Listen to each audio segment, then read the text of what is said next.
Innovative volunteerism is a mindset change over. Today we are going to discuss a very important subject that sometimes we forget what we need to do and focus on things that are not necessary.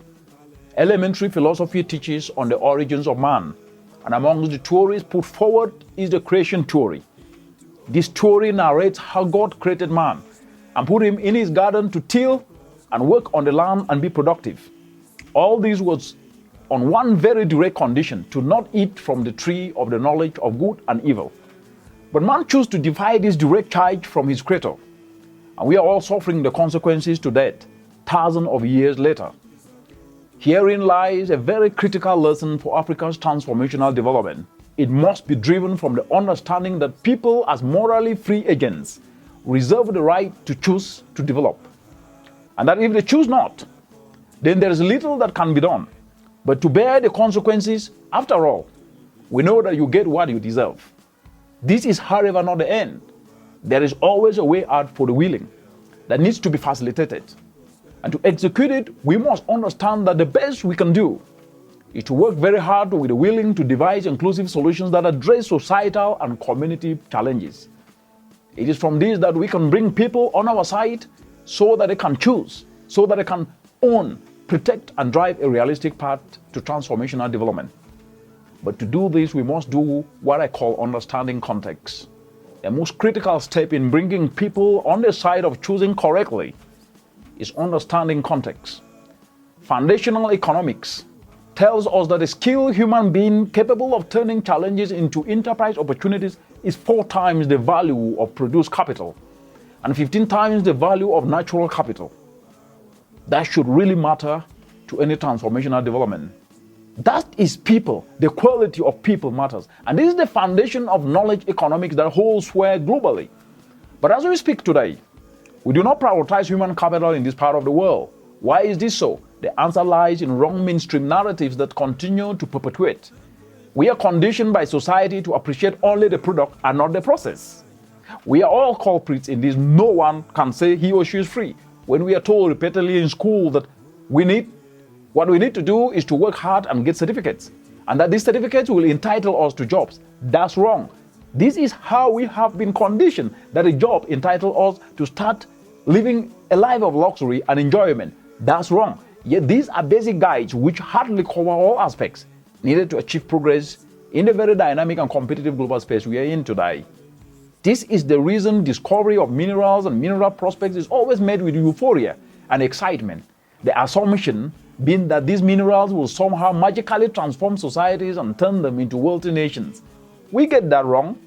We fail to agree with the fact that these minerals are global public goods, wrought with contention and sometimes vested interests which can never be dependable. What is good for Africa is what we have ignored and urgently need to embrace. You got that? What we urgently need to do today is to change the narrative by putting the innovativeness, by putting the creativity, the brilliance, and the abilities of people in turning challenges into opportunities to become the mainstream. Africa needs to transition to the pinnacle of knowledge-driven economies, urgently and rapidly, with a citizenry that is aware and embraces their responsibility as solution providers.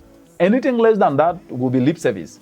We must urgently peg development strictly on the quality of our people, measured by how each of us is selflessly using what we have, our abilities, our talents, our skills, our knowledge, to engage in enterprise activities that touch many lives and turn our contextual challenges into opportunities.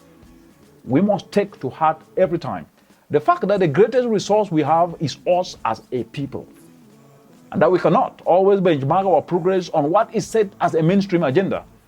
Just to give you a very simple example, in the 2010s, there was an exciting narrative that painted Africa as a continent on the rise. A false narrative, by all accounts, that was pegged on volatility of global commodity prices. This narrative soon deflated with the deflating commodity prices and left many of us high and dry. The only true rise is in productivity of our people. When we have our informal sector that engages up to 80% of our people, offering competitive goods and services that can fetch a premium in the market. When we have our people taking lead in selflessly devising solutions to the contextual challenges that we face today. That's the real rise. But what we know is that positive wind of change is starting to blow across Africa.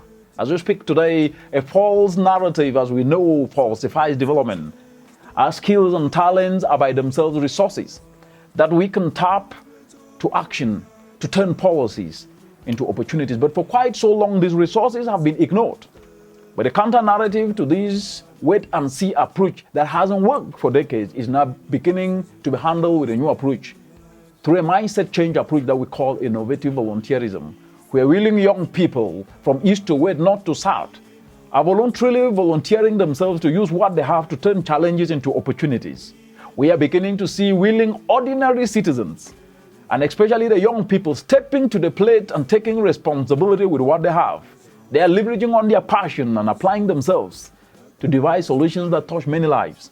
With innovative volunteerism, willing youth of diverse disciplinary backgrounds and areas of training are structurally guided and inspired to improve. They're inspired to refine and adapt their skills and work selflessly with their peers and start devising value-added solutions targeting Africa's catalytic and inclusive sectors of sustainable agriculture and clean energy.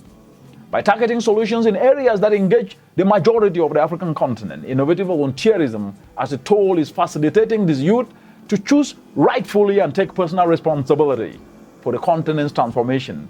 We are seeing university graduates collaborate with school dropouts, and they are structurally guided to deliver climate action solutions of clean energy in a manner that unlocks tangible socio-economic opportunities.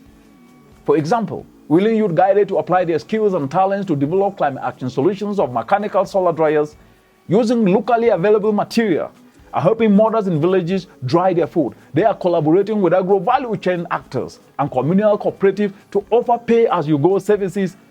And these are not only helping to reduce and contributing to reducing aflatoxin in food by up to 58%, but they are enhancing health and food safety for communities.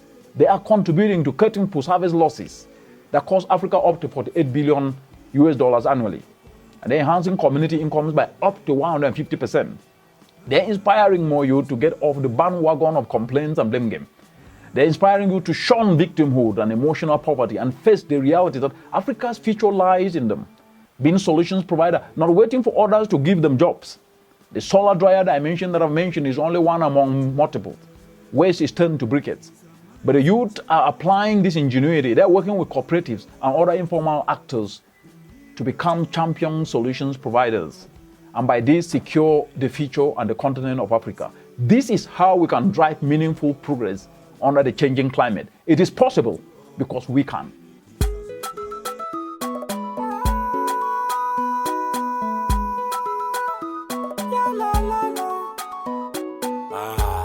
Let's embrace innovative volunteerism.